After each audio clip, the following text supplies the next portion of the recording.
Maman, cette année on fait Noël sans toi. Ce sera une pause. Le mot a traversé le combiné avec une douceur étrange, celle des décisions déjà mûries ailleurs. Une pause, pas un rejet, pas une dispute, un répit, paraît-il. Je suis resté un instant sans répondre. La lumière d'hiver glissait sur la table de la cuisine, sur la nappe que j'avais repassée le matin. Sur un coin, j'avais posé, machinalement, les décorations que je sors chaque année. Un ange en bois, une étoile, et un petit soldat de plomb que Marc adorait. Enfant, une pause? Ai-je répété doucement.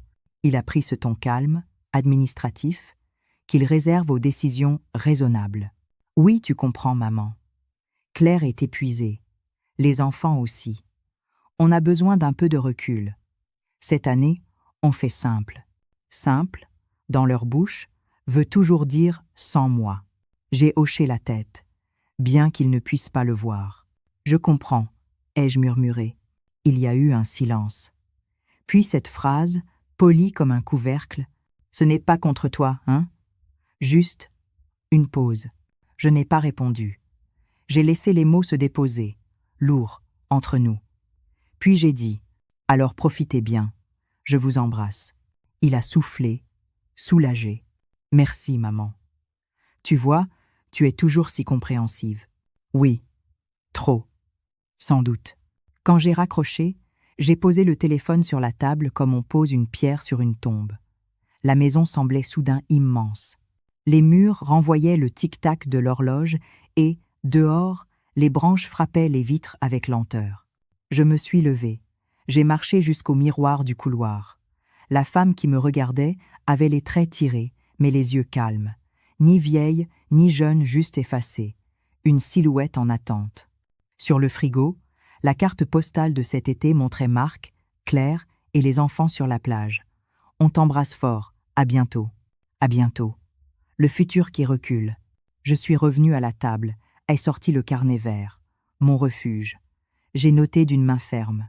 12 décembre. Marc, on fait Noël sans toi. Ce sera une pause. Le mot pause contient le mot cause. Raison à trouver plus tard. Puis j'ai ajouté. Ne pas pleurer. Se souvenir. Écrire. Chaque effacement commence par une phrase douce. Je me suis servi un nouveau thé. J'ai pensé à toutes les années où j'avais préparé Noël pour eux. Les 13 desserts provençaux, la vaisselle de Paul, les bougies rouges, le papier doré qu'ils déchiraient trop vite. Je les revois rire, courir autour de la table, s'embrasser sans se demander qui avait allumé la fête. Moi. C'était moi. Et maintenant, j'étais de trop. Je n'ai pas pleuré. Non. J'ai rangé la vaisselle, lentement. La précision, c'est ma façon de ne pas sombrer. En essuyant un verre, j'ai pensé à Paul son rire, sa manière de dire « Ne te laisse pas rapetisser, Jeanne ». Rapetisser, c'est bien ce qu'ils étaient en train de faire, doucement, poliment. Dans la boîte aux lettres, un peu plus tard, j'ai trouvé une enveloppe adressée d'une écriture enfantine. Pour mamie. C'était un dessin de Lise, ma petite fille. Un sapin, 4 chaises autour d'une table et une 5e vide, coloriée en gris. En bas, elle avait écrit « Viens si tu veux ». Ces 4 mots m'ont brûlé plus que la phrase de Marc. Les enfants savent tout sans qu'on leur dise. Je me suis assise sur la marche, le dessin entre les mains. J'ai compris que je n'étais pas seulement mise en pause. J'étais effacée du décor. Le soir, j'ai allumé une bougie devant la photo de Paul. « Ils appellent ça une pause, mon amour », ai-je murmuré. Mais je crois que c'est la fin d'un rôle. Et peut être le début d'autre chose. La flamme a vacillé, puis s'est redressée, droite, décidée. Alors, j'ai rouvert le carnet et écrit « Décision. Ne pas supplier. Observer. Préparer. Il y a des fêtes qui se célèbrent dans la clarté, pas dans le bruit. Je me suis promis de ne plus attendre d'invitation pour exister. Dehors, les premières guirlandes du quartier clignotaient. Les familles s'agitaient, les boîtes se remplissaient de papier doré. Chez moi, il n'y aurait pas de sapin cette année. Juste une table nue, une bougie, un carnet, et la certitude tranquille qu'il n'avait pas le dernier mot. J'ai fermé les volets. La maison a retrouvé son silence d'avant. Avant eux, avant tout. Et dans ce silence, J'ai senti naître, lentement, la première idée d'une justice calme, une justice écrite, patiente, à ma manière. Avant qu'il ne décide de faire une pause, Noël avait été pour moi le centre de l'année. Le repère lumineux autour duquel tout tournait, la preuve que malgré les années, malgré les disputes, la famille existait encore. Je me souviens de mon premier Noël avec Paul. Nous n'avions rien, à l'époque. Un petit appartement rue du Parc, 2 chaises dépareillées, un sapin qu'il avait fabriqué avec 3 planches et un peu de peinture verte. Mais il y avait de la musique, du vin chaud, et cette phrase qu'il m'avait chuchotée au milieu de la nuit. « Ce n'est pas la fête qui compte, Jeanne. C'est ce qu'on se promet quand les lumières s'éteignent. » Paul était photographe, il captait la lumière mieux que personne. Il disait toujours « La beauté, c'est ce qui reste dans l'ombre quand tout le monde regarde ailleurs. » Moi, je faisais les ombres. Je préparais, j'organisais, je veillais. Pendant qu'il fixait le monde sur la pellicule, je le faisais tenir debout à la maison. Quand Marc est né, un matin de février glacé, j'ai compris ce que Paul voulait dire par promesse. Notre fils était la nôtre. Nos premiers Noëls à 3 étaient pauvres et heureux. Je cousais les guirlandes avec du fil de laine, Paul photographiait les petits détails, les mains de Marc sur la pâte à biscuits, le chien qui volait un morceau de pain. Le soir du réveillon, on mangeait des pommes de terre rôties, et Paul disait toujours en riant « C'est simple mais c'est chaud ». Et moi, je pensais « C'est ça, la famille, un feu qu'on entretient sans qu'il se voie ». Les années ont filé comme des rouleaux de film. Paul a ouvert son studio. Moi, j'ai repris un emploi à la poste. Nous ne roulions pas sur l'or, mais chaque Noël, le sapin brillait. Je faisais les 13 desserts, comme ma mère. Marc décrochait l'étoile en haut, fier comme un roi. Quand il écrivait sa lettre au Père Noël, je lui glissais toujours une phrase à copier. « Merci pour ce que j'ai déjà. » Paul riait. « Tu veux lui apprendre la modestie avant la lecture, Jeanne. »« La modestie, c'est une forme d'écriture aussi, » lui répondais-je.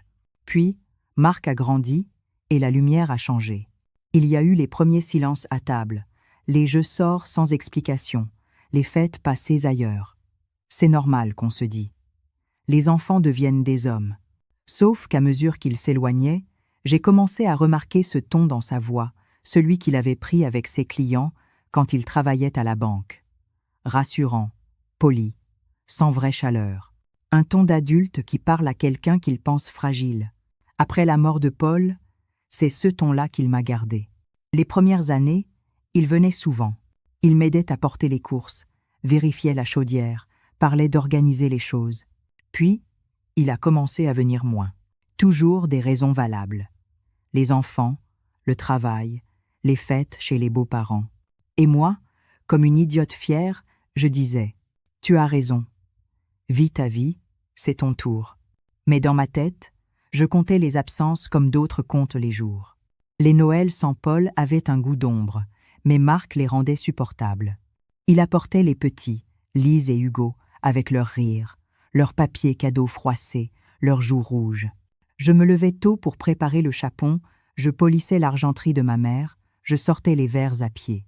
Et chaque année, je me disais « Tant qu'ils reviennent, tout va bien ».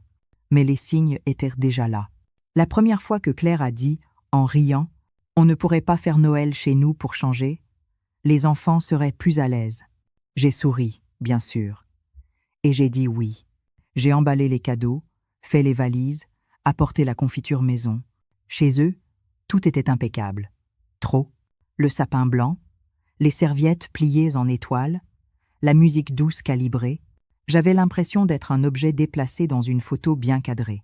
Je n'étais plus la maîtresse de maison, juste la figurante d'un décor familial dont j'étais l'origine, mais plus le centre. Un soir, alors que je faisais la vaisselle, Claire m'a glissé. « Reposez-vous un peu, Jeanne. Vous êtes notre invitée maintenant. » Notre invitée. Le mot m'a piqué comme une écharde. Les années suivantes, tout s'est réduit. Une visite de 2 jours, puis d'1 jour.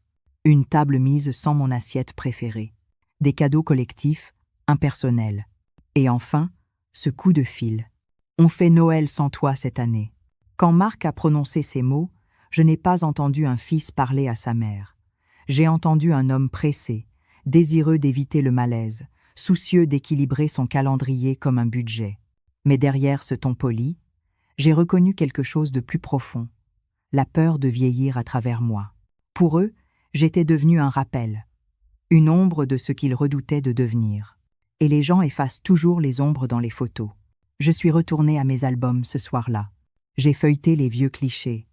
Marc dans les bras de Paul, le sapin bancal, les rires, la lumière des bougies.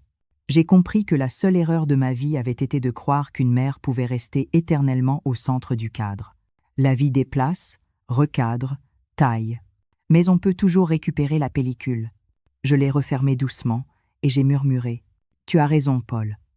Ce qui reste dans l'ombre, c'est souvent ce qu'il y a de plus vrai. » Je ne savais pas encore que ce Noël-là serait celui où j'allais sortir de leurs photos pour redevenir l'auteur de ma propre image. Les petits signes de l'exclusion ne font jamais de bruit. Ils s'installent doucement, polis, bien intentionnés, comme une visite de courtoisie qui ne veut pas déranger, mais finit par vous chasser de votre propre maison. Je n'ai pas tout de suite compris. Au début, j'ai même trouvé cela gentil. Marc disait souvent « Maman, repose-toi, on s'en occupe ».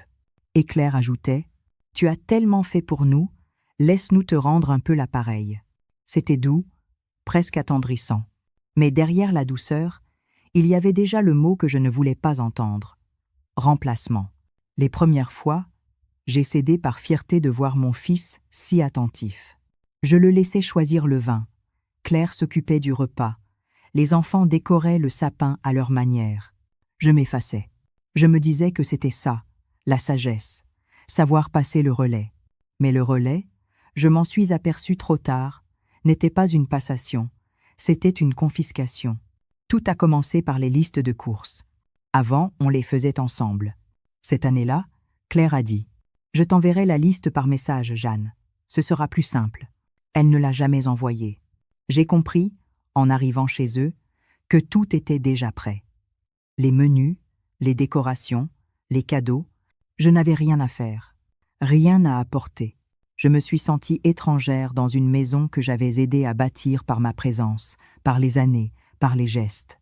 Les enfants couraient, Claire souriait, Marc servait le vin. Et moi, j'étais là, inutile, décorative. Je tenais mon verre, comme on tient une preuve d'existence.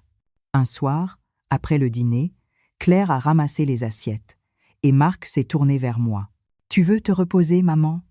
Tu sembles fatiguée. » Je ne l'étais pas, mais je me suis levée quand même, docile. Je suis montée à l'étage, et j'ai entendu, derrière la porte, la voix de Claire. Elle a besoin de calme. On doit l'aménager. Et celle de Marc, plus basse, oui. Elle décline un peu. C'est normal. Je suis restée là, figée, à écouter mon propre effacement s'organiser dans la pièce du dessous. Puis j'ai noté dans mon carnet. Dimanche 4 janvier. Elle décline. Je respire. Je marche. Je cuisine. Mais je décline. Leur langage n'a pas besoin de faits. Il a seulement besoin d'habitude. Peu à peu, tout a pris ce ton-là. Administratif, bienveillant, hygiénique. Claire m'appelait moins, mais quand elle le faisait, c'était pour me prévenir. On passera peu, être dimanche, mais ne prépare rien, d'accord ? Ou encore, on t'a trouvé une solution pour les courses, un service de livraison. Ce sera plus simple pour toi. Ce mot, encore lui, simple. À force de vouloir simplifier ma vie, ils l'ont vidé de substance. Un jour, j'ai voulu leur rendre service. J'avais tricoté un pull pour Hugo, le petit dernier. Quand je le lui ai donné, il a souri. Mais Claire a eu ce geste sec, presque imperceptible. Elle a replié le vêtement et dit « Merci Jeanne, mais tu sais, il préfère les choses modernes. » On lui a pris un autre modèle. Le soir, seul chez moi, j'ai ouvert le carnet vert et noté « Mercredi, 15 mars. Cadeau refusé. Prétexte. Modernité. Traduction. Obsolescence de ma tendresse. » J'ai commencé à comprendre que l'exclusion, dans les familles, ne passe plus par les cris, mais par les corrections. On ne vous dit pas « tu es de trop », on vous dit « on s'adapte pour toi ». Et c'est bien plus cruel. Un après-midi, je suis passée sans prévenir. Je voulais déposer un plat de gratin, le préféré de Marc. Quand j'ai sonné, c'est Lise qui a ouvert. Elle a eu un mouvement de surprise, puis un petit air coupable. Papa et maman sont sortis, mamie. Sortissent? Où ça? Elle a hésité. Chez des amis. Pour un goûter de Noël. Un goûter de Noël. Sans moi.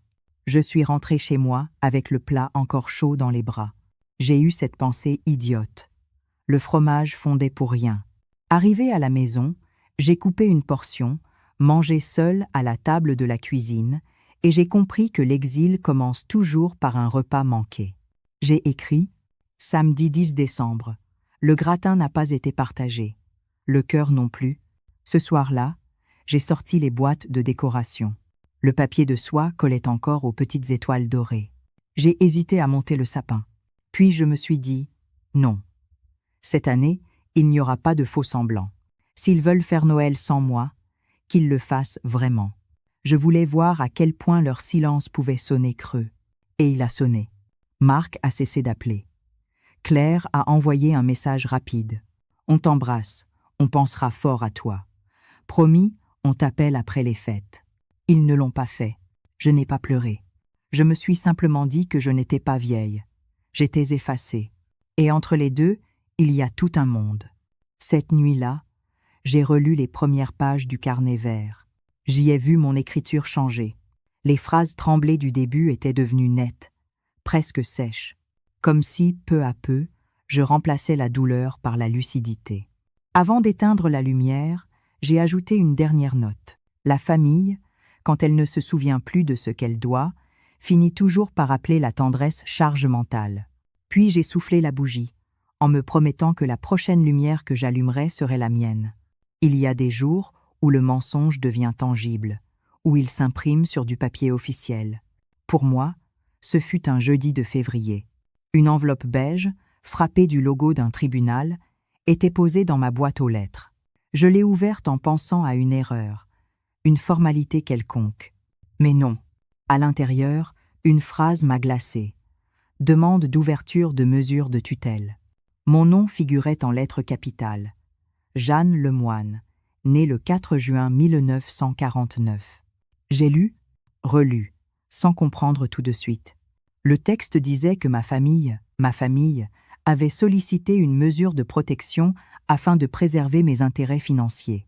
Presque chaque mot semblait poli, mais chacun coupait plus profond que le précédent. J'ai relu la signature au bas du courrier. Marc Lemoine. Mon fils, je me suis assise sur la marche de l'entrée, le dos contre la porte, le papier tremblant dans mes mains. Je n'ai pas pleuré. J'ai juste senti, physiquement, quelque chose se détacher à l'intérieur, comme si un fil, invisible jusque-là, venait de rompre sans espoir de réparation. J'ai lu le texte encore une fois, lentement. Les phrases administratives, froides, disaient tout. Changement de comportement, besoin d'encadrement pour la gestion du patrimoine, fatigue cognitive observée. Fatigue cognitive. Ils avaient osé écrire ça. Parce que je parle lentement?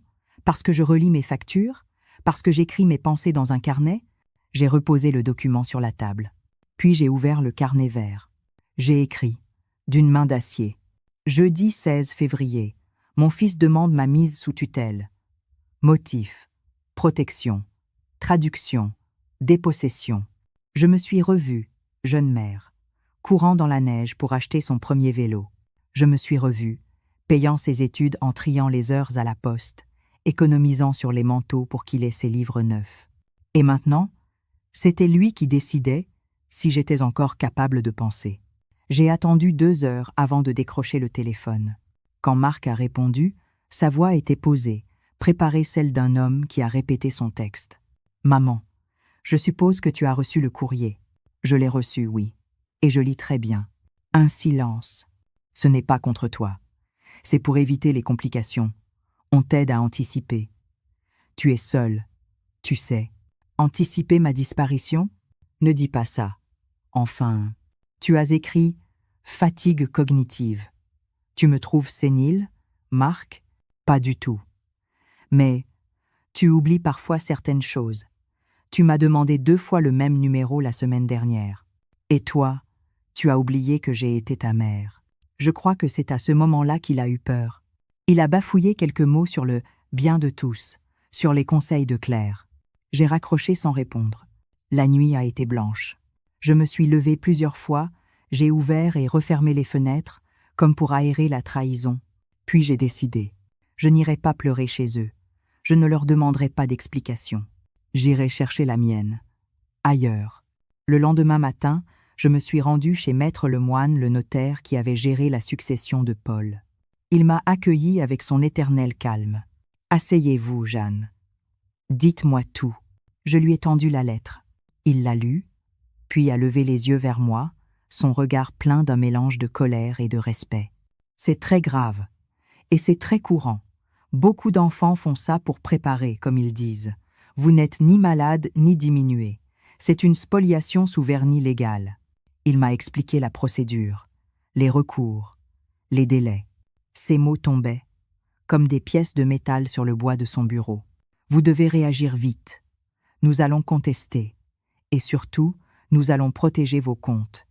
Je vous aiderai à tout verrouiller. J'ai hoché la tête. Je n'étais plus la mère blessée. J'étais une femme en marche. De retour chez moi, j'ai passé la journée à tout ranger. Les papiers, les carnets, les relevés bancaires, les souvenirs. Je voulais que rien ne puisse être pris, ni même tordu. Chaque document devenait une arme. Dans la soirée, j'ai reçu un message de Claire. « Je sais que tu as eu une réaction vive. Il faut que tu comprennes, c'est pour ton bien. On t'aime, mais il faut accepter de déléguer. » Accepter de déléguer. Je n'ai pas répondu. J'ai seulement imprimé le message et l'ai glissé dans le dossier gris que j'ai intitulé « Vérité » à produire. La semaine suivante, j'ai rencontré Maître Delaunay, un avocat recommandé par le notaire.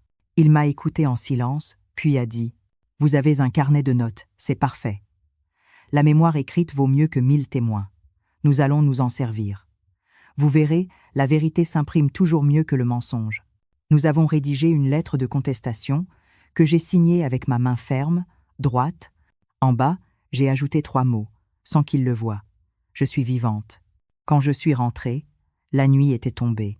J'ai posé le dossier sur la table et j'ai regardé les reflets de la lampe sur le papier.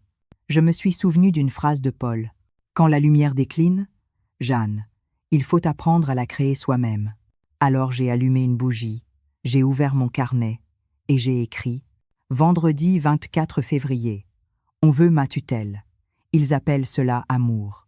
Moi, j'appellerai cela preuve. » Et pour la première fois depuis longtemps, j'ai souri. Pas de joie, de lucidité. Parce que désormais, je savais. Ils voulaient me mettre sous tutelle, mais c'est moi qui allais les mettre face à la loi. Les nuits qui ont suivi furent longues et denses, peuplées de phrases qu'on n'oublie pas, celles qu'on n'a pas su répondre, celles qu'on a laissées passer en croyant préserver la paix. Je me suis surprise à revoir, comme une pellicule de vie en noir et blanc, tout ce que j'avais accepté au nom de l'amour maternel. Les concessions, les silences, les effacements. Chaque fois que je disais oui pour éviter une dispute, je comprenais à présent que je signais une abdication. Je ne dormais plus. Je restais assise dans le fauteuil de Paul, la lampe basse allumée, le carnet vert ouvert sur les genoux. Je relisais mes propres notes, ces lignes que j'avais écrites machinalement, sans savoir qu'elles deviendraient un jour un dossier de survie. J'y voyais ma propre transformation. De la mère tendre à la femme observatrice, de la blessée à la témoin. Un soir, vers 2 heures du matin, j'ai ouvert la fenêtre. L'air de février était froid et propre. En face, les volets du voisin battaient doucement. J'ai murmuré. C'est donc ça, la vieillesse. Comprendre qu'on ne t'écoute plus, mais que tu continues à noter. Dans le silence, j'ai senti quelque chose se cristalliser en moi, pas de la rancune, mais une forme de calme déterminé. La colère ne me convenait pas. Je voulais une justice à ma mesure. Lente, méthodique, écrite, je me suis préparée comme on prépare une traversée. Chaque matin, je classais, photocopiais, notais des dates, des noms, des phrases. Le soir, je lisais des passages du Code civil que Maître Delaunay m'avait prêtés. Je soulignais des mots. Capacité, volonté libre, dignité. Ils sont devenus mes talismans. Un après-midi, j'ai fait ce que je n'avais jamais osé. J'ai rouvert les lettres de Paul. celles qu'il m'écrivait pendant ses voyages de reportage. La première disait « Ne laisse jamais personne t'expliquer ta vie. Ceux qui t'aiment vraiment t'écoutent. Ils ne décident pas pour toi. » Ces mots, lus 30 ans plus tard, résonnaient comme un verdict. J'ai compris que Marc et Claire ne voulaient pas seulement m'aider. Ils voulaient me remodeler à leur image. Une mère utile quand elle cuisine, muette quand elle pense. Alors j'ai fait l'inverse. J'ai recommencé à penser et à écrire. J'ai tenu un journal de tout. Les appels, les visites, les gestes. J'ai consigné les dates exactes, les phrases prononcées, les tons utilisés. C'était ma manière de reprendre la main sur le récit. Car ce qu'ils avaient volé d'abord, c'était ma narration. Ils parlaient pour moi, à ma place, de moi. Une nuit, j'ai rêvé de la photo de famille. Nous étions tous autour du sapin. Mais cette fois, c'est moi qui tenais l'appareil. Et dans le viseur, je ne voyais qu'eux, souriant, tranquille. Quand j'ai appuyé sur le déclencheur, l'image s'est effacée. Au réveil, j'ai compris. J'étais en train de redevenir photographe de ma propre histoire. Au petit matin, j'ai pris un café et je me suis regardée dans le miroir.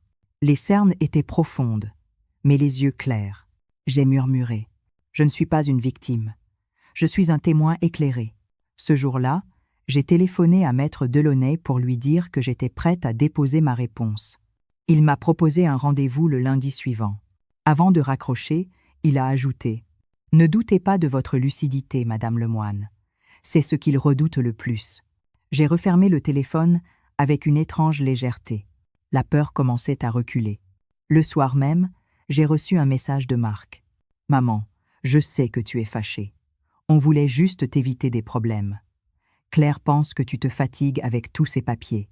On ne voulait pas te blesser. » Je n'ai pas répondu, mais j'ai recopié le message dans le carnet. En dessous, j'ai écrit « L'amour n'est pas une procuration, c'est une présence. » Les jours suivants, j'ai continué ma préparation. J'ai scanné mes documents, noté les adresses, classé mes preuves. Je ne le faisais pas pour les humilier, ni pour me venger. Je le faisais pour me remettre debout, administrativement et moralement. Je me suis surprise à retrouver une forme de fierté. Préparer, c'est déjà agir. Et agir sans haine, c'est ce qu'il ne comprendrait jamais. Je pensais souvent à ma petite fille, Lise. À ses yeux, quand elle m'avait donné son dessin du Noël manquant, je me suis dit que tout ce que je faisais, je le faisais aussi pour elle. Pour qu'un jour, elle sache qu'on peut être trahi sans devenir amer, qu'on peut se battre sans crier. À la fin du mois, j'ai repris un rituel que j'avais abandonné depuis la mort de Paul. Écrire une lettre à la main, non pas pour envoyer, mais pour exister.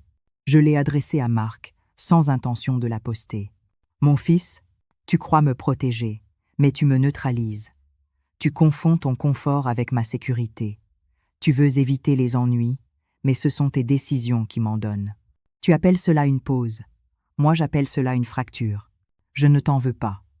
Mais je ne t'obéirai plus. » Je l'ai glissé dans une enveloppe blanche, que j'ai rangée dans le dossier gris. Puis j'ai éteint la lampe. Cette nuit-là, j'ai dormi. D'un sommeil profond, sans rêve. Comme si le simple fait d'avoir écrit, d'avoir retrouvé ma voix, suffisait à me protéger. Le matin, en ouvrant les volets, j'ai vu un rayon de soleil frapper directement la photo de Paul sur le buffet. J'y ai vu un signe, ou une coïncidence. Peu importait. Je me suis dit, cette fois, c'est moi qui décide du cadre. Et dans le silence de la maison, j'ai senti naître la certitude calme que la vengeance la plus juste est souvent administrative. La lucidité, une fois qu'elle s'installe, ne s'en va plus. Elle ne brûle pas, elle éclaire. Et dans cette lumière nouvelle, tout devient simple, presque mécanique. Je n'étais plus la mère rejetée. J'étais une femme en mission. Une mission discrète, froide, méthodique. Il m'avait sous-estimé, comme on sous-estime une pièce ancienne qu'on croit sans valeur, jusqu'à ce qu'on découvre sa signature au dos. La première chose que j'ai faite fut de me rendre à la banque. Un jeudi matin, j'ai enfilé mon manteau beige, pris le bus de 9Dix et demandé à parler à la directrice. Une jeune femme, polie, avec un regard franc, Madame Lefebvre. Je lui ai expliqué calmement la situation, la lettre, la procédure de tutelle. Elle m'a écouté sans m'interrompre, puis a dit « Ils ont déjà tenté de modifier quelque chose sur votre compte courant, Madame Lemoine. Une demande de procuration non signée. Je l'ai refusée. J'ai senti mon cœur battre plus vite, mais je n'ai pas montré ma peur. Continuez à refuser, s'il vous plaît. Je le ferai. Et je vais vous aider à protéger vos avoirs.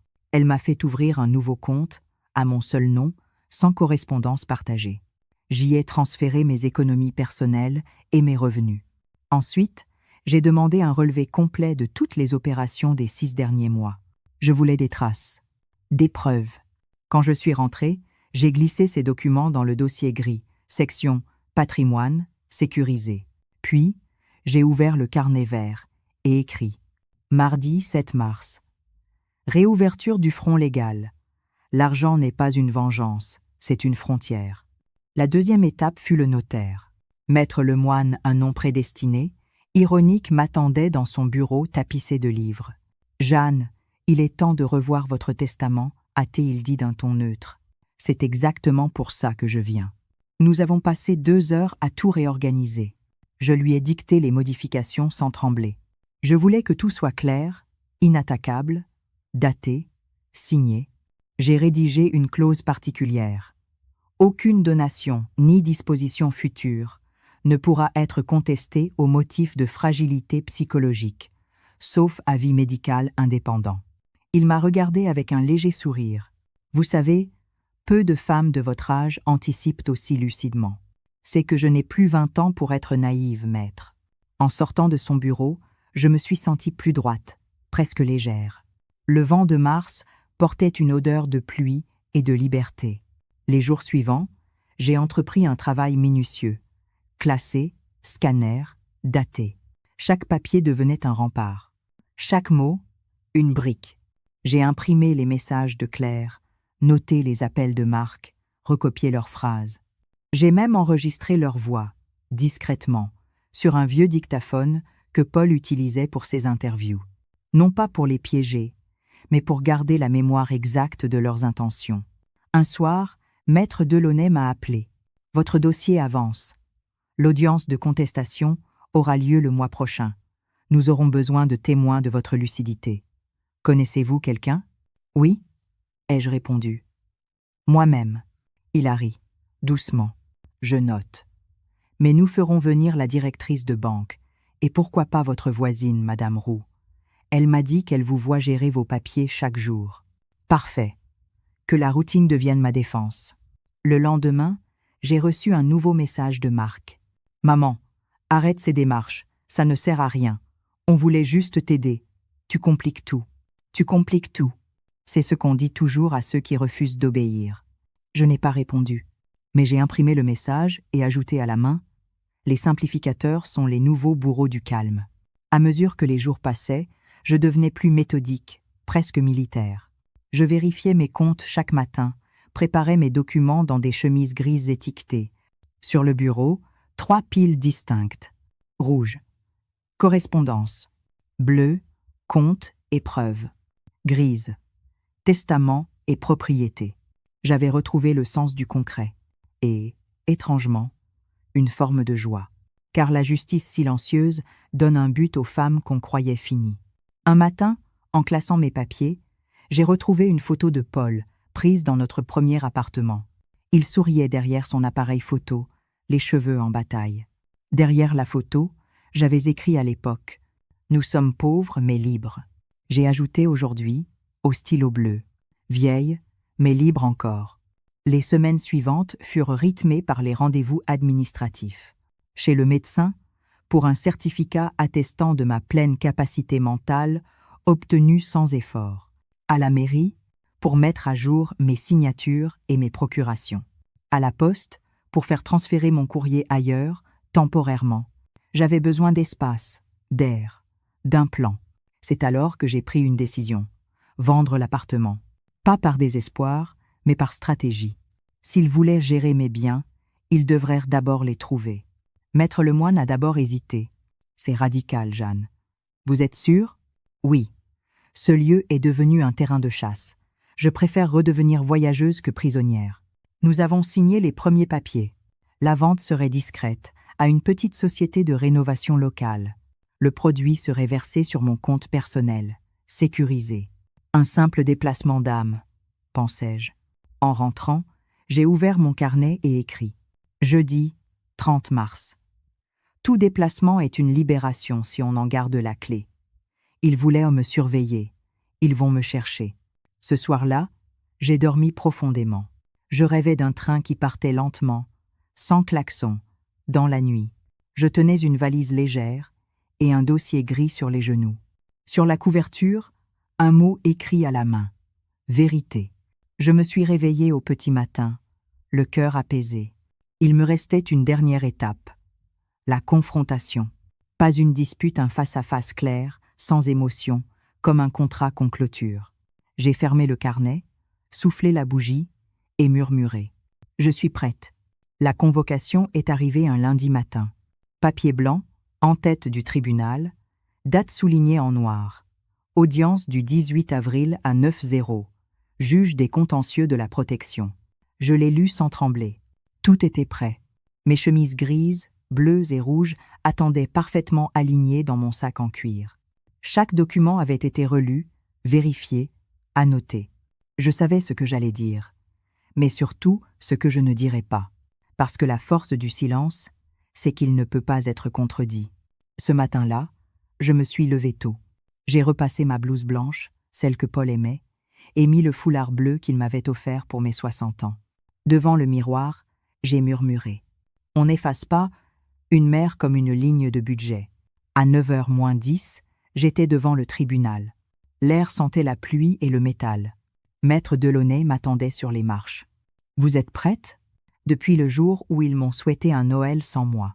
Il m'a souri. « Ne parlez que si on vous interroge. Laissez les documents parler pour vous. » La salle d'audience était nue, presque austère. Un grand bureau, 3 chaises, des néons trop blancs. Marc et Claire étaient déjà là. Lui, costume gris, cravate trop serrée. Elle, tailleur beige, le visage fermé, mais les lèvres prêtes à sourire si besoin. Je me suis assise en face d'eux, droite, calme. Le juge, une femme d'une 50aine d'années, a ouvert le dossier. « Madame Lemoine, votre fils a déposé une demande de tutelle pour préserver vos intérêts. Vous contestez cette demande, c'est bien cela ? » « Oui, Madame la juge. Je la conteste et je demande qu'il en soit fait mention publique. » Marc a toussé, mal à l'aise. « Maman, ce n'est pas un procès, c'est une mesure de prudence. » Je n'ai pas répondu. La juge a levé les yeux vers lui. « Monsieur Lemoine, je vous écoute. » Il a récité, d'une voix ferme. « Ma mère a des oublis. Elle s'isole. Elle refuse notre aide. Nous avons constaté des décisions financières incohérentes. Nous voulons juste la protéger. » Puis, Claire a ajouté, théâtrale, « Elle a vendu son appartement récemment, sans nous consulter. On s'inquiète pour elle. » Je suis restée immobile. Quand le juge m'a invité à parler, j'ai ouvert lentement mon dossier gris. J'ai sorti les relevés bancaires, les courriers, les certificats. Madame la juge, je suis lucide, autonome et en parfaite possession de mes moyens. Les oublis dont parle mon fils concernent ses propres engagements, pas ma mémoire. Voici le certificat de mon médecin, daté du 6 mars. Et voici les documents attestant de mes démarches légales et sécurisées. Quant à la vente de mon appartement, elle a été faite dans les règles, avec l'accord du notaire et sans pression extérieure. Je les ai posés devant elle, un par un, comme des cartes sur une table de vérité. Le juge a parcouru les papiers, le regard grave, puis elle a relevé la tête. « Ces pièces sont en ordre. Votre lucidité ne fait aucun doute. Avez-vous autre chose à ajouter ? » « Oui. Un seul point. Je ne demande rien, si ce n'est le droit d'exister sans tutelle affective. Mon fils veut me protéger de la vie, mais c'est précisément ce qui me la retire. » Un silence a suivi. Vrai. Pas celui de la gêne, mais celui du basculement. Le juge a pris quelques notes. Puis elle a dit « Je vais suspendre la séance. J'ai tout ce qu'il me faut. » Marc a voulu parler encore, s'expliquer, nuancer, mais elle l'a interrompu d'un geste sec. « Monsieur Lemoine, votre mère n'est pas sous tutelle. Et si j'ose me permettre, vous devriez lui faire un peu plus confiance. » Elle s'est levée. L'audience était terminée. Je me suis tournée vers eux. Claire évitait mon regard. Marc, lui, semblait perdu, comme un enfant pris la main dans le pot de confiture. Je n'ai rien dit. Je me suis levée et rangé mes papiers et suis sortie. Dehors, le ciel s'était éclairci. Maître Delaunay m'a rejoint. « Vous avez été parfaite. » Je n'ai rien dit. Justement, dans la rue, j'ai senti le vent d'avril sur mon visage. Un mélange de fatigue et de victoire silencieuse. Le soir, de retour chez moi, j'ai allumé une bougie et ouvert mon carnet vert. J'ai écrit « Mardi 18 avril ». Le piège s'est refermé, mais pas sur moi. Le silence a gagné. Le juge a compris sans que j'aie besoin de me défendre. C'est cela, la justice tranquille. Elle parle la même langue que la vérité. 2 jours plus tard, une lettre du tribunal m'a confirmé ce que je savais déjà. Demande de tutelle rejetée. En bas, une phrase en italique. Madame Lemoine conserve l'entière gestion de ses biens et de ses affaires personnelles. Je l'ai affichée sur le réfrigérateur, à la place de la vieille carte postale de plage. Pour ne pas oublier que parfois, il faut des papiers officiels pour rappeler qu'on est encore vivant. Le lendemain, Marc est passé, sans prévenir. Je ne l'avais pas revu depuis l'audience. Il tenait un bouquet maladroit de tulipes blanches. Son regard oscillait entre honte et justification. Je voulais m'excuser. Être. Je l'ai invité à entrer. Nous avons bu un café, sans parler du procès. Il a fini par dire, d'une voix lasse, « Claire a du mal à comprendre ton besoin de tout contrôler. Ce n'est pas le contrôle que je cherche, Marc, c'est la clarté. » Il n'a rien répondu. En partant, il a laissé le bouquet sur la table. Les fleurs avaient cette beauté fragile des choses qu'on n'a pas su entretenir à temps. Quand la porte s'est refermée, j'ai ouvert la fenêtre. Le vent a fait frissonner les papiers du dossier gris. Je les ai regardés, bien rangés, dociles. Et j'ai pensé. Le piège s'est refermé. Oui. Mais dans ces mailles, j'ai gardé ma liberté. Les jours qui suivirent l'audience furent étrangement calmes. Un calme d'après-tempête, celui où les branches cassées craquent encore, mais où le ciel a retrouvé sa lumière. La nouvelle avait circulé plus vite que je ne l'aurais cru. Dans une ville moyenne, les rumeurs voyagent sans ticket de transport. On dit que son fils a voulu la mettre sous tutelle. Non. Elle paraît si lucide pourtant. Les gens chuchotaient sur les marchés, au café, à la boulangerie. Je les entendais, parfois, sans rien dire. Ce n'était plus humiliant. C'était presque utile. La rumeur, cette fois, rétablissait un peu de justice. Claire, elle, a très mal supporté la défaite. Elle n'a pas appelé. Mais ces mots me sont parvenus par d'autres bouches. Une voisine, amie d'une amie, m'a rapporté qu'elle disait « Jeanne nous a piégés. Elle s'est fait passer pour une victime. On voulait juste l'aider. Aider. » Ce verbe qui, dans leur bouche, a toujours le goût de confiscation. Je n'ai pas répondu. Je savais qu'ils avaient besoin de cette colère pour sauver la face. Marc, lui, m'a écrit. Une lettre manuscrite. Chose rare. « Maman, je ne comprends pas pourquoi tu nous as fait ça. On voulait éviter les problèmes, c'est tout. Maintenant, Claire ne veut plus que je vienne. Elle dit que tu nous as humiliés. » J'ai relu plusieurs fois ces lignes. Il écrivait « Tu nous as fait ça » comme si la faute appartenait à celui qui se défend. J'ai pris mon stylo et, dans mon carnet vert, j'ai noté « Les enfants des mères silencieuses ne supportent pas qu'un jour elles parlent. » Puis j'ai rangé la lettre, sans y répondre. Les semaines suivantes, le vide s'est installé. Plus d'appels, plus de visites. La table de la cuisine me paraissait immense, mais je ne la regardais plus avec tristesse. Je la regardais comme une conquête. Cet espace redevenu mien. Chaque matin, je préparais mon café, j'ouvrais les fenêtres et j'écrivais. Le silence n'était plus une punition, mais un climat. Les voisins me saluaient avec un mélange de respect et d'étonnement. Madame Roux, la vieille d'à côté, m'a dit un jour « Vous leur avez donné une belle leçon, Jeanne, et sans crier, en plus. » Je lui ai souri. Je n'ai rien enseigné. J'ai seulement cessé d'être élève. À la banque, Madame Lefebvre m'a serré la main. Je suis heureuse d'avoir tenu bon. Ils sont revenus 2 fois demander des copies de relevés. J'ai refusé, évidemment. « Merci », ai-je simplement dit. Elle m'a répondu, en souriant, « Vous savez, C'est rare de voir une femme de votre âge mener son affaire avec autant de calme. Vous devriez donner des cours de dignité. » J'ai ri doucement. La dignité, ça ne s'enseigne pas. Ça se regagne, pas à pas. Pendant ce temps, chez eux, tout se fissurait. Je l'ai su par Lise. Un après-midi de mai, elle est passée seule. Après l'école. Elle avait grandi déjà 13 ans, les cheveux plus longs, le regard plus clair. Elle m'a tendu un cahier. « C'est pour toi, mamie. Un journal comme le tien. Papa dit que tu écris pour te souvenir. Moi, je veux écrire pour comprendre. » J'ai eu du mal à retenir mes larmes. Je les serrais contre moi. « Alors, écris toujours, ma chérie, même quand les autres te disent que c'est inutile. » Les mots sauvent plus sûrement que les cris. Elle a hoché la tête, puis elle a dit, après un silence, « Papa pleure souvent, tu sais. Maman crie. Ils disent que c'est ta faute, mais moi, je crois qu'ils ont peur. Peur de toi, même si tu ne fais rien.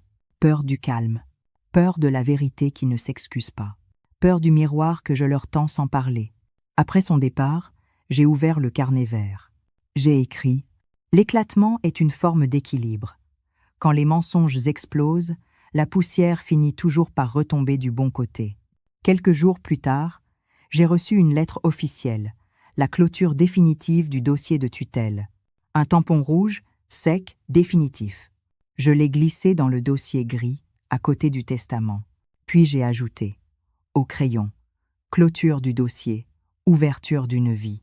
C'est à ce moment-là que j'ai décidé de partir pour quelque temps. Changer d'air. Pas pour fuir, pour respirer. J'ai trouvé une petite maison en location, à 2 heures de route, près de la mer. Un village de pêcheurs où Paul aimait travailler, autrefois. Je n'ai rien dit à Marc. Je voulais qu'il apprenne par absence, comme moi autrefois. Le jour du départ, j'ai laissé une enveloppe sur la table du salon. À son nom, à l'intérieur, une simple phrase écrite au stylo bleu. « Je ne suis pas parti contre toi.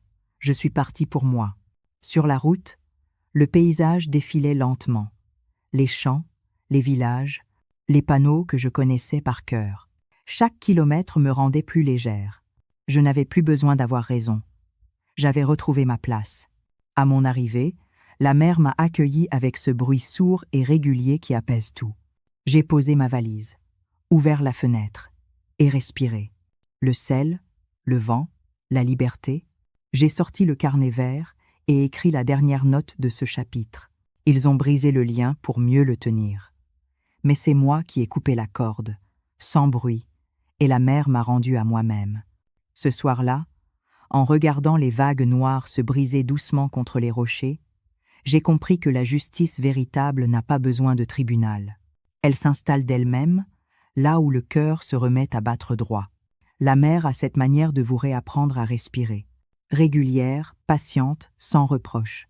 Elle ne vous demande rien, ne vous juge pas. Elle vous accepte, avec vos silences, vos rides, vos cicatrices.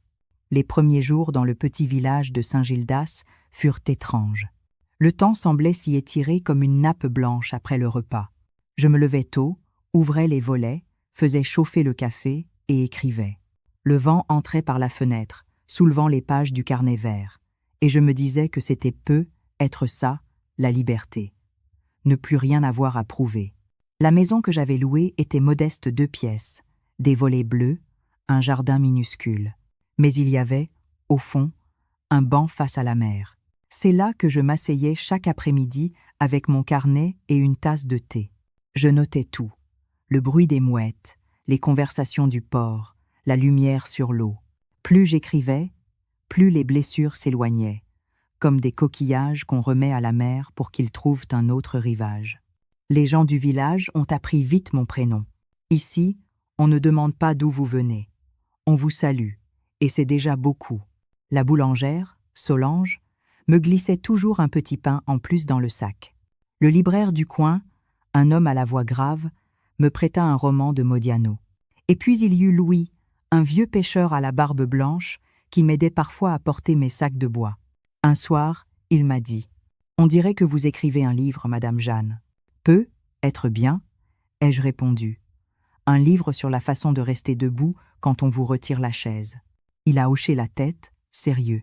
Alors mettez-y un chapitre sur la mer. Elle ne juge jamais, mais elle rend tout. Je lui ai promis. Les semaines sont devenues des mois. Mon corps a retrouvé des gestes oubliés.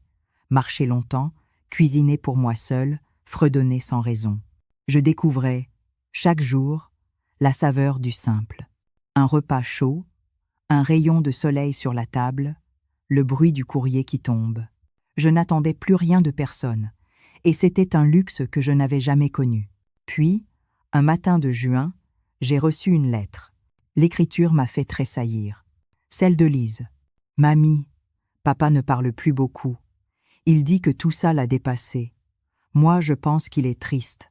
Je viens en vacances chez toi cet été, si tu veux. J'ai envie de revoir la mer. » J'ai relu ces mots des dizaines de fois. Une brise légère a fait trembler la feuille. J'ai souri. Oui, bien sûr qu'elle viendrait. En juillet, Lise est arrivée avec sa valise, ses cahiers et son regard curieux. Elle a grandi, mais ses gestes d'enfant demeuraient. Poser sa main sur la mienne, regarder mes carnets, poser des questions trop justes. Elle m'a aidé à ranger la maison, à planter des fleurs dans le jardin. Chaque soir, nous marchions sur la plage, pieds nus, jusqu'au vieux môle. Un soir, elle m'a demandé « Mamie, tu leur pardonnes ?» Je l'ai regardée longtemps avant de répondre. « Je ne sais pas encore, ma chérie. Mais j'ai arrêté d'attendre qu'ils s'excusent. C'est déjà une forme de paix. » Elle a hoché la tête. « Papa dit que tu es très forte. » « Non, » ai-je souri. « Je suis juste très fatiguée d'avoir été faible trop longtemps. » Elle a ri doucement, puis elle a glissé sa main dans la mienne. Nous avons marché en silence, avec la mer qui brillait sous la lune. Les jours passaient, tranquilles. Je sentais que la colère s'effritait, remplacée par quelque chose de plus vaste. Une sorte de compréhension douce, sans complaisance. Je n'attendais plus de réparation, seulement la vérité de chaque instant. Lise écrivait dans son propre carnet. Parfois, elle me lisait quelques lignes. Mamie dit que le silence n'est pas vide. C'est le bruit qu'on entend quand la vérité revient. J'aurais voulu que Paul voie ça. Il aurait photographié cette lumière sur son visage, ce mélange d'enfance et de lucidité. Je me suis dit qu'au fond, la transmission n'a jamais besoin de Noël pour exister. Elle circule, invisible, de carnet en carnet, de regard en regard. Un matin d'août, alors que Lise préparait un gâteau au citron, j'ai reçu une lettre de Marc, sobre, courte, sans fioriture. « Maman, je suis passée devant ton ancien immeuble. Tout est vide, on dirait que tu n'as jamais existé là. J'espère que tu vas bien. Je pense souvent à toi. Claire est partie quelques semaines. Je crois que j'ai compris trop tard certaines choses. Je ne te demande rien, juste de savoir que tu es en paix. » Je n'ai pas répondu. Mais le soir, j'ai allumé une bougie pour lui. Non pas pour pardonner, pour éclairer la part de lui qui, peut-être, cherchait encore la lumière. L'été s'est achevé dans une douceur salée. Lise est repartie. En partant, elle a laissé sur mon bureau un coquillage et un mot pour que tu n'oublies jamais le bruit de ta liberté. Je l'ai posé à côté de la photo de Paul. Chaque matin, en buvant mon café, j'écoute ce coquillage et j'entends la mer, mais aussi le murmure de ma propre voix retrouvée. Je vis simplement. Je donne parfois des cours de lecture à la bibliothèque municipale. J'aide les enfants à écrire leurs premières histoires. Quand ils me demandent de quoi elles parlent, je réponds. De femmes qui se souviennent et qui recommencent. Un soir, en rangeant mes papiers, j'ai rouvert le dossier gris. Je l'ai parcouru une dernière fois. Les lettres, les preuves, les décisions, les signatures. Puis, une à une, je les ai glissées dans une enveloppe Kraft que j'ai scellée soigneusement. Sur le dessus, j'ai écrit « À ouvrir seulement si je l'oublie ». Je l'ai rangé dans un tiroir, à côté du carnet vert. Puis j'ai soufflé la bougie. La mer était haute, le vent doux. Je me suis dit que ma vie, désormais, tiendrait dans ces deux objets, un carnet et une lumière. Le soir tombe vite ici, à Saint-Gildas. La mer, au loin, devient une plaque d'étain où le ciel se fond. J'aime cette heure suspendue, celle où tout ralentit, même le souvenir. Je suis assise sur le banc du jardin, celui d'où l'on aperçoit la jetée et les petites lumières du port. Devant moi, le carnet vert, fidèle compagnon de mes batailles silencieuses.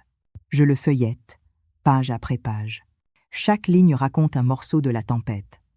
La phrase du « Noël sans moi », la tutelle, le tribunal, le départ. Tout cela me semble à la fois proche et lointain, comme si j'avais vécu plusieurs vies depuis. Je ne ressens plus de colère. La colère, c'est une brûlure. Elle éclaire, mais elle ne chauffe pas. Ce que je ressens aujourd'hui, c'est une forme de clarté, une lumière douce, presque neutre. J'ai appris à aimer ce silence qu'on m'imposait. Au début, il me faisait peur. Il sonnait comme une condamnation. Maintenant, il est devenu mon pays intérieur. Je m'y promène chaque jour, sans angoisse, comme on traverse un jardin connu. Marc ne m'a pas réécrit depuis la lettre d'août. Je le devine quelque part, fatigué, cherchant à comprendre sans trouver les mots. Je ne lui en veux plus. Je sais que chacun fait ce qu'il peut, avec son héritage de peur. Il a voulu me protéger comme il a appris à le faire, en contrôlant. Mais on ne protège pas la lumière en lui mettant un couvercle. J'ai souvent repensé à cette phrase de Paul, notée au dos d'une photo. « Ce qui compte, ce n'est pas qu'on te voit, c'est que tu continues à éclairer. » Alors j'ai continué, à ma manière. À la bibliothèque du village, les enfants m'appellent « Mamie Jeanne ». Ils rient quand je leur raconte que j'ai gagné un procès en écrivant dans un carnet. Je leur apprends à dater leurs phrases, à garder la trace de ce qu'ils ressentent. Un jour, un petit garçon m'a demandé « Et à quoi ça sert d'écrire quand personne ne vous lit ?» J'ai répondu « À rester vivante, même en silence. » Il m'a regardé longtemps, comme s'il comprenait. Parfois, quand le vent vient de la mer, je crois entendre les voix de ceux que j'ai aimés. Paul, bien sûr, avec sa tendresse rieuse, mais aussi ma mère, que j'entends murmurer. « Tu as tenu, ma fille. » Et même Lise, dans ses lettres, où elle me raconte son collège, ses amis, ses doutes, elle signe toujours. Pour mamie, qui écrit mieux que la justice. Je souris chaque fois. Elle a raison sans le savoir. La justice écrite par la vie est plus lente, mais elle finit toujours par se rendre. Je me demande parfois ce que Claire raconte de moi, là-bas, à ceux qui veulent encore l'écouter. Peut être qu'elle dit que je suis têtue, que je n'ai jamais su laisser faire. Peut être aussi qu'elle commence, secrètement, à comprendre ce que j'ai voulu défendre. Le droit de vieillir sans disparaître. Parce que c'est ça, le fond de l'histoire. On ne m'a pas trahi pour mon argent ni pour mes biens, mais pour ma place. On voulait que je sois une photo dans un cadre. Moi, j'ai préféré redevenir une présence. Je relis mes dernières pages, celles de cet été. Des phrases paisibles. J'ai planté du thym. Lise a ri toute la journée. J'ai dormi sans rêve. Ce sont les plus belles victoires. Celles qui ne se commentent pas. Ce matin, j'ai reçu une lettre de mon avocat, Maître Delaunay. Il me félicitait pour la clôture définitive du dossier. En bas, il avait ajouté « Votre dignité a fait plus que tous mes arguments. » J'ai rangé la lettre dans le dossier gris, le dernier document avant le vide. Je crois que je vais arrêter d'écrire dans le carnet vert. Pas parce que je n'ai plus rien à dire, mais parce que tout a été dit. J'ai retrouvé la paix, cette forme rare de silence qui ne cache rien. Je vais être en commencer un autre, bleu cette fois, celui de la lumière retrouvée. Demain, Lise vient passer le week-end. Nous irons au marché. Nous ferons un gâteau au citron, celui qu'elle aime. Elle me demandera sûrement encore « Mamie, est-ce que tu leur as pardonné ?» Et je lui répondrai « Comme toujours, je ne sais pas. Mais je leur ai rendu leur silence. À eux d'en faire quelque chose. » Je referme doucement le carnet. Le vent s'est levé, la mer devient plus sombre. Je pose ma main sur la couverture, comme sur une blessure refermée. Je pense à toutes les femmes qui, un jour, ont entendu cette phrase terrible. « Ce sera plus simple sans toi ». À celles qu'on a fait taire sous prétexte d'amour. À celles qui n'ont jamais eu le courage de dire non, mais qui ont su, un jour, écrire assez. Je voudrais leur dire « Vous n'êtes pas folles, vous n'êtes pas vieilles. Vous êtes les gardiennes d'une mémoire que personne ne veut entendre, mais que tout le monde finit par relire. Et si j'ai appris quelque chose de cette histoire, c'est ceci. Il ne faut jamais avoir honte d'avoir mal, mais il faut toujours être fier d'avoir résisté. Le soleil s'efface derrière la jetée. Je me lève, referme la fenêtre, souffle la bougie. Avant d'aller me coucher, je jette un dernier regard sur la mer, immense et calme. Je murmure pour moi, pour Paul, pour Lise, pour toutes les femmes effacées que la lumière a fini par rattraper. Le silence peut aussi être une forme de justice.